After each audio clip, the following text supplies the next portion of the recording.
আজকে কি কি রান্নার আয়োজন করেছি চলুন দেখি। তো অনেক কিছুই দেখা যাচ্ছে। এখানে ডিম ভেজে নিচ্ছি, ওই চুলায় গরুর মাংস আছে। আসসালামু আলাইকুম, আশা করি সবাই ভালো আছেন। আজকে এখানে রোস্টের মাংস দেখা যাচ্ছে। রোস্টের মুরগিগুলা কুটে লবণ দিয়ে লেবু দিয়ে মাখিয়ে নিয়েছি, এই যে এখন ভেজে নিচ্ছি। কিছু ভাজাও হয়েছে। ওই চুলায় ডিম সিদ্ধ দিয়েছি। এখন সবগুলা রোস্ট আস্তে আস্তে ভেজে নেব। এই তো আস্তে আস্তে জাল দিয়ে ভেজে নিলাম রোস্টগুলা। সবগুলা ভাজা হয়ে গেছে। এখানে আছে গরুর মাংস, এগুলাও রান্না করব। এই তো এক চুলায় গরুর মাংস বসিয়ে দিয়েছি, আরেক চুলায় ডিমগুলা ভেজে নিচ্ছি। এগুলা শুধু ভেজেই রাখবো। আর এখানে এই যে গরুর মাংস সুন্দর মতো হচ্ছে,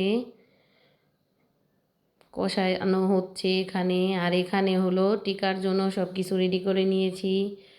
পেঁয়াজ বেরেস্তা তারপরে সব কিছু দিয়ে সিদ্ধ করেছি, এখন বাটা হয়ে গেছে। এই তো এখানে পেঁয়াজ বেরেস্তা করে রেখেছি, এখানে রোস্ট রান্না করতেছি। তো সুন্দর মতো রান্না প্রায় শেষের দিকে। এখন একটু দুধ আর লেবু গুলিয়ে রেখেছি, ওগুলাই দিয়ে দিব। এখানে টক দই বানিয়েছি দুধ আর লেবু দিয়ে, ওইটাই দিয়ে দিলাম। এরপর কিছু বিস্কুটের গুঁড়া দিয়ে দিব, তারপর কিছু পেঁয়াজ বেরেস্তা দিয়ে নামিয়ে ফেলবো। অনেক সুন্দর হয়েছে, দেখেই বোঝা যাচ্ছে। আমার রান্নাগুলো কেমন হয় কমেন্ট করে সবাই জানাবেন, ভালো লাগলে সাবস্ক্রাইব করবেন।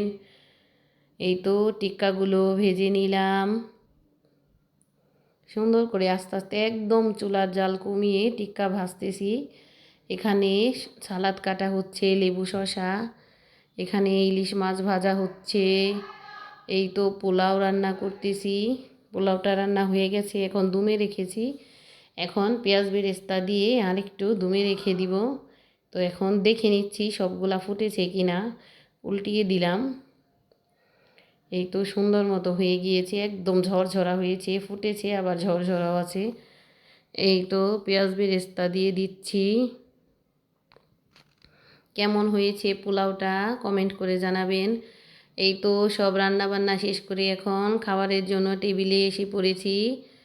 এই তো পোলাও বেড়ে নেওয়া হয়েছে সব খাবার। এখানে ডিম আছে, ছোটো মাছ রান্না আছে, তারপরে ইলিশ মাছ ভাজা, এখানে আছে রোস্ট, আর আছে গরুর মাংস, সালাদ, ডিম টিক্কা, এগুলা সবই আছে। এই তো প্লেট রেডি আছে।